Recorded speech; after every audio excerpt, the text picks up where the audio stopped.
bwe kiba nti si kya buyonjo naddala bano abalina ebiviiriviiri bino ebyabarasita baba basobola kutambulizamu ebintu bweffe bye tutaagala mu kkomera ng'obwambe ng'emisumaali nga si kyangu nnyo okuba nti okola ki ogijjawe bagikwese. Wakati mu kutya okw'enjawulo okuva eri abawagizi ba Kibanda Alien Skin nti enviiri zandirugenda, omukulu ow'amakomera oyo yayongera okubanga atunnyonnyola nti enviiri we basobola zirekera ku mutwe wokka wokka weewo nga ziri part of the exhibit oba nga ziri kitundutundu ku kizibiti. Kati oge tuwulirize, ngenda kunnyonnyola ate mu dakiika emu. Tuwulize. Bwe kiba nti enviiri omusibe z'ayina kye kimu ku bujulizi obulina okuba nga buteekebwa mu kkooti, era kkooti ekirungamya bulungi nti oyo omusajja temumusala nviiri kubanga tumwetaaga ngeri gy'alimu bw'aba ng'akomawo kubuzisibwa. Naye bwe kiba nti omusango tegulina connection n'enviiri, ebyenviiri biba bya administration oba bya ntegeka y'amakomera. Akatambi kentandise nako omukulu abadde agenda maaso n'okubanga ayogera ku kyenviiri ezisalibwako mu kkomera. Katambi ka mukulu wamanyiddwa nga Frank Baine. Omukulu oyo nga mwogezi w'amakomera mu ggwanga nyaffe Uganda.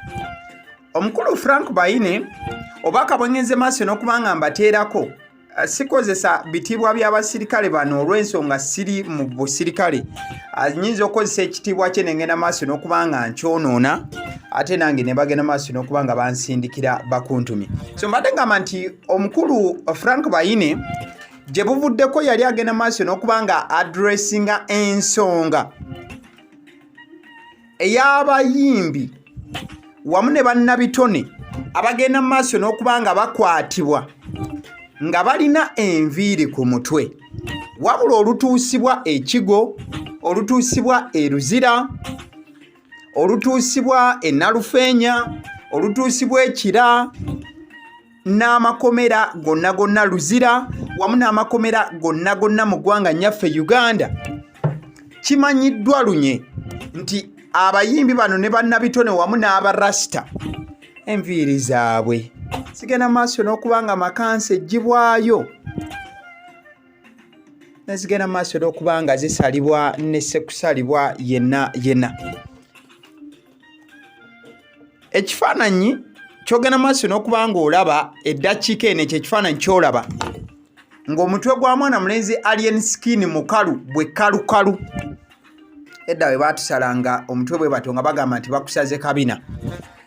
Omutwe ogwo ekyo ekifaananyi si kye kifaananyi ekituufu eky'omutwe gwa Alien Skin we bamusaliddeko enviiri oba nga asaliddwako enviiri, wabula ekifaananyi ekyo kya AI.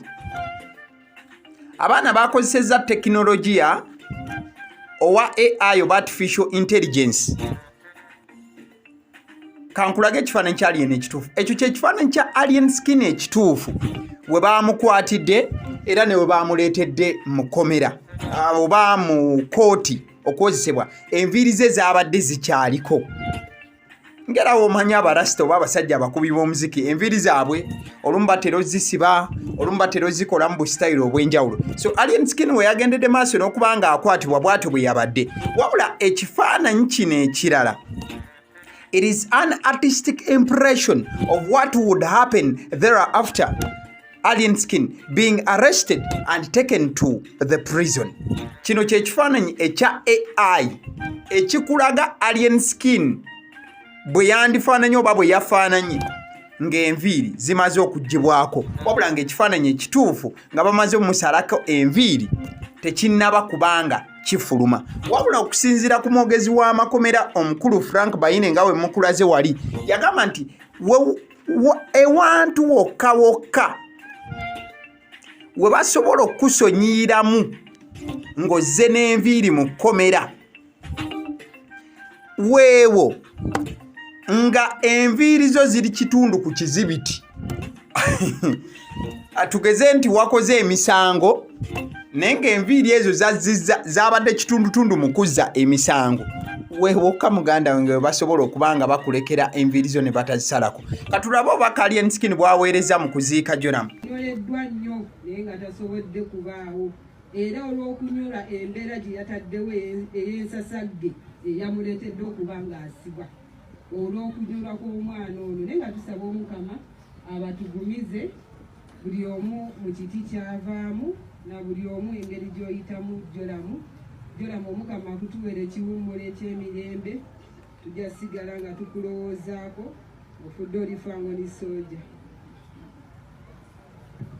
tweyanziza nnyo tweyanzeege akituufu nnyo nnyini ddala mwana mulenzi Joram yafudde nga fango ni sooja awedde emirimu kati nga bwe nkulaga ku butambi bwa Joram bw'abadde aleetebwa omulambo gwe obakesi mubadde ebisigalira bya Joram kansooke nkuze wali ku story ya alien skin okumusalako enviiri mu komera then ngenda kubanga nkomyawo wane wa Joram nakyo tukimalirize mbadde kugamba nti ensonga yokka we basobola okubanga balekera mwana mulenzi alien skin ne batasalako nviiri ze weewowokka nga enviiri ze ziri kitundutundu ku misango gye yagenda maaso n'okubanga azza wabula ojja kujjukira nti omusango ogwakwasiza mwana mulenzi alien skin gwe musango ogw'okubba essimu ekitegeeza nti wakati nga alien skin baamukutte lwakubanga abbye essimu tebakulya ebinusu nti bw'atuuka mu komera enviiri ze yagenze nazo basobola okubanga bazisipeyaringa yadde eddakiika emu okujjukizaako ko waliwo omusango gwali gubaddewo omwaka guno gwennyini gwe tulimu ogwa 2024 waliwo rasita eyagenda maaso n'okubanga akwatibwa n'atwalibwa mu kkomera ekigo rasita oyo amanyiddwa nga Latif Madoyi munne nnyo wa Bobi Wine era nga yatunganga ebyambalo bya His Excellency Bobi Wine rasita ono yali alina enviiri ng'amazina ze emyaka egisukka mu 10 n'okusoba wabula rasita we yatuusibwa mu komera omulamuzi rasita yasaba omulamuzi amuyambe bwatuuka mu komera enviiri ze at least bazireke omulamuzi yakkiriza rasita enviiri ze okubanga bazireka wabula njagala okutegeeza rasita olwamutuusa mu komera olw'okuba nti abasirikale be baawa ebiragiro mu kkooti tebajja na rasita olwamutuusa mu komera enviiri baazisala enviiri za rasita Madoyi baazisala osobola okuteekamu awo mu search Latif Madoyi arrested Latif Madoyi for NUP arrested olwakuba nti no yalina ebyambalo ebyo bya NUP nga yabitunga muganda wange olwamutuusa wadde omulamuzi yagamba nti tebasala nviiri ze enviiri za rasita baazisala so alien skin njagala okutegeeza naye enviiri ze tezaaluwonye unless otherwise mujja kujjukira nti bamukomyawo ng'ennaku z'omwezi 9 omwezi ogwa Desemba mwana mulenzi alien skin ajja kubanga akomezebwawo maaso g'omulamuzi so suubira okulaba alien skin ow'enjawulo bayinza n'omukuleetera nga balina mukulaga bulazi unless nga wali omulabyeko nga talina nviiri ku mutwe komewo wa mwana mulenzi ono Joram embeera gyogera maaso olw'okuba nti olaba eddakiika eno ya mwana mulenzi oyo Joram wa alien skin era abadde nga ku fangoni awo eyo no ye keesi nga bagenda maaso olw'okuba nga bamuwerekera mu bulumi obw'amaanyi amaziga gagenze maaso olw'okuba nga gajjula ku kyalo we bagenze maaso olw'okuba nti bamuleeta buli muntu agende maaso n'okuba nti naamukubako ekimunye n'okuba nti musajja wa Katonda Joram agenda maaso n'okuba nti ateekebwa mu nnyumba ye ey'olubeerera awo no baadde bamuleeta mu tent ewabadde byonna katuwulize Pallaso waneda kikemu putting alien in Luzira is gonna solve the burden, the big problem of those ghetto kids coming. Baterezeze ebibuga babirongosezzawo naye baali banyakulira amasimu tebakyaliwo okubanga ebibifo byabagagga mulowooza baddawa ababaana kati baliwa mumulowooza bagendawa ababaana be mulaba ku gaali ng'oli nze nina omwana mukwano gwange Ryan oyo yalinga mu magaali Ivan Killer, but I'm with them. Tubava mu magaali kati bonzijjawo olowooza bagenda lagawa. You can't just pluck me. Naddala ku misango mbwa akasimu mbusimanya omuyimbi gwe mwasibye akasimu ke mwamusibidde kagula mu closet ye nga ajja ayambala ogenda okuyimba ku show. Awanono mwana mulenzi Pallaso yabinoonyeza mu mutwe gwe nga tabiraba. We yandyesigamye okukkiriza mwana mulenzi Alien Skin agende maaso n'okubanga asibwa. Pallaso anoonyanoonya mu mutwe gwe alaba nga tekijja era akiwakanya nesse kuwakanya yenna agamba nti ensonga y'okuba nti no bagenda maaso okubanga basiba kibanda Alien Skin okuva wali ku Fangon Forest yalabira ddala nga kino kya busa olw'ensonga zakyagenda maaso okubanga tanyamuko wano Pallaso. Mukirowooze musobola omuleka ebweru nawoza bw'aba yamenya amateeka ne mumusalira ekintu ekimbonereza ekigwanidde, but you can't just noveri ng'omuyimbi mbu no please no. Alien Skin is a pure example of a nation yes system eri failed.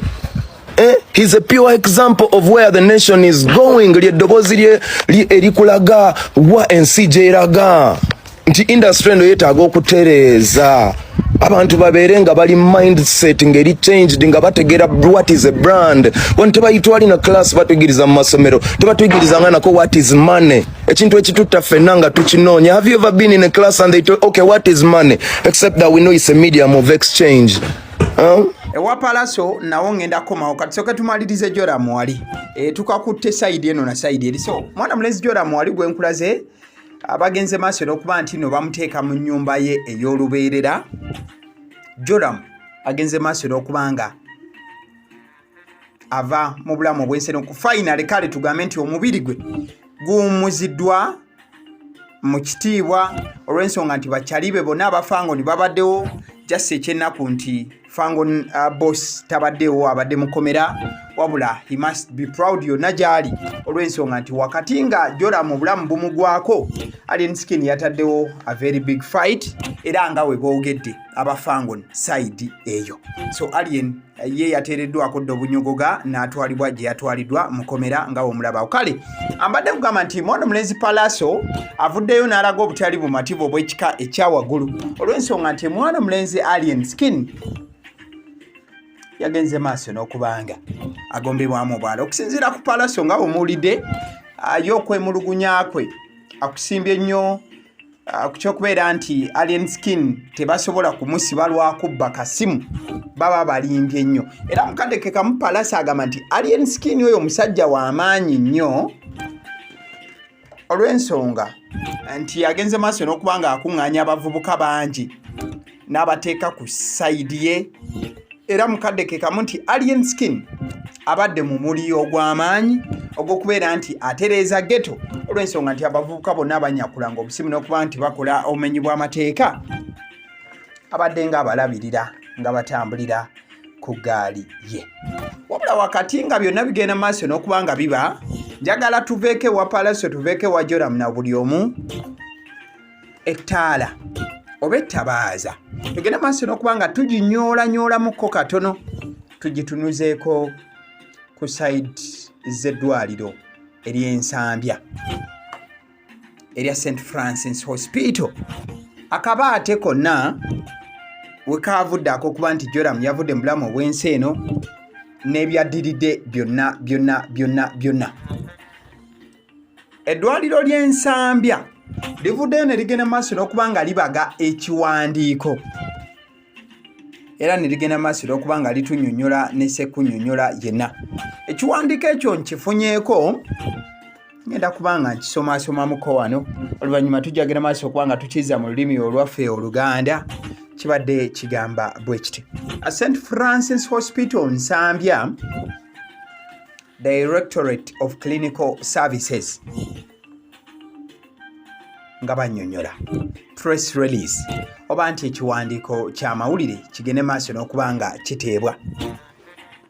Nsambya Hospital regrets to announce an incident of staff assault that occurred on Tuesday 19th November 2024 at the hospital. Nti Nsambya ng'eddwaliro ligenda maaso n'okuba nga lyejjusa ogenda maaso n'okuba nga lifulumya okulangirira okw'embeera ey'okutulugunyizibwa okw'abakozi baabwe okwabeerawo ekiro ky'ennaku z'omwezi nga 19 November.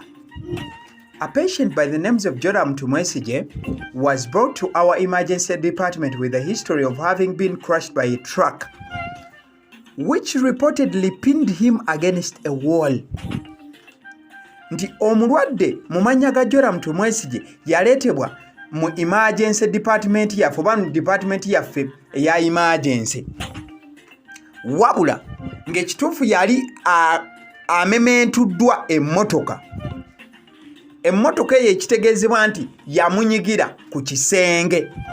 Bino byogerebwa ddwaliro lya Nsambya. Upon his arrival, our medical team promptly initiated emergency care. Nti Joram yagenda maaso n'okuba nga atuusibwa mu ddwaliro. Abasawo bagenda maaso n'okuba nga bafaayo era ne bamufaako nga owa emergency bw'alina okufiibwako. Unfortunately, despite all efforts, his condition deteriorated rapidly and he succumbed to his injuries. Nti ekyennaku ennyo nnyini ddala wadde ng'eddwaliro lyakola buli kisoboka, embeera y'omulwadde yayongera okuba nti ebeera mbi nnyo ku sipiidi ey'ekika ekyawaggulu era ebiwundu bye yalina byagenda maaso n'okuba nga bimuviirako okufa. Ddwaliro lya Nsambya lye linnyonnyola byengenda maaso n'okuba nti nkusomera. His remains were handed over to the Uganda police for a post-mortem examination. Nti ebisegalira bya mwana mulenzi Joram Tumwesige byakwatibwa ne biweebwa poliisi ya Uganda ogenda maaso n'okuba nga ekola kye tuwandiise post-mortem oba okwekenneenya omulambo n'okuba nti efulumya ekisembayo. Later that day, a group of unknown assailants attacked and assaulted some of our staff, demanding for information about the deceased. Nti oluvannyuma lwa byonna, olunaku olw'akawungeezi, guruupu y'abakyala Kimpadde bagenda maaso n'okuba nga balumbagana eddwaliro ne bagenda maaso n'okuba nga basaba ebikwata ku mugenzi oba ku mufu Joram eyali afudde. We unequivocally condemned these acts of violence against our dedicated team members who worked tirelessly to save lives. Nti tugenda maaso n'okuba nga tuvumirira ebikolwa bino eby'obumenyi bw'amateeka era eby'obutulugunyi oba eby'okutulugunya byagenda maaso n'okuba nga bituusibwa ku bammemba baffe abakola buli kisoboka okulaba nti bataasa obulamu. Eddwaliro lya Nsambya mu kiwandiiko kino ne ligatako. We extend our heartfelt condolences to the family of the late Joram Tumwesige during this difficult time. Tugenda maaso n'okuba nga tutuusa okusaasira kwaffe wamu n'okunyolwa kwaffe eri famire y'omugenzi Joram Tumwesige naddala mu kaseera akazibu ke balimu. Nsambya Hospital remains committed to providing compassionate care to all who come through our doors and ensuring the safety and well-being of our patients, their families, and our staff. Management. Stamp St. Francis Hospital. P.O. Box neteekebwawo. Bamaliriza ebbaluwa eno nga bagamba tibonge eddwaliro ly'e Nsambya basigadde nga bakyewaayo nnyo nnyini ddala okubeera nti bawaayo okufa ku bantu bonna abajja okufuna obujjanjabi n'okubeera nti babawa obukuumi n'okufaayo eri abalwadde wamu ne famire zaabwe wamu n'abakozi ab'eddwaliro lino ery'e Nsambya. Eyo bbaluwa evudde ku ddwaliro ery'e Nsambya. So oluvannyuma lw'ebbaluwa eyo okuva ku ddwaliro ly'e Nsambya kyongedde okwongera pini ku misango egisuubira okuba nti nno singa fayiro ziba ziwedde jagenda maaso n'okuba nga giteekebwa ku mwana mulenzi Alien Skin. Si ye yekka ne banne be yali nabo akawungeeza ako. Ebbaluwa eyo okuviira ddala mu ddwaliro ekakasa byonna ebyaliwo yandiba nti yakwongera okuzaala kalumanywera oba okuzaala Makaayi byazaalira ku ttale nga byonna byagenda maaso okuba nga bituuka ku mwana mulenzi Patrick Mulwana Alien Skin. Bwekiti abafango ne balina kwenyweza era n'essaala ne bongeramu. Eddoboozi lino ly'owulira buli kadde eriba litudde emabega w'omuzindaalo si lya mulala yenze kennyini abasiddi omusunsuzi. Omukutu kwentuula n'entebenkero baweereza gwe guno gwennyini ogwagaliwo. Kati ky'oba onkolera likinga video eno. Like the video. Thank you so much.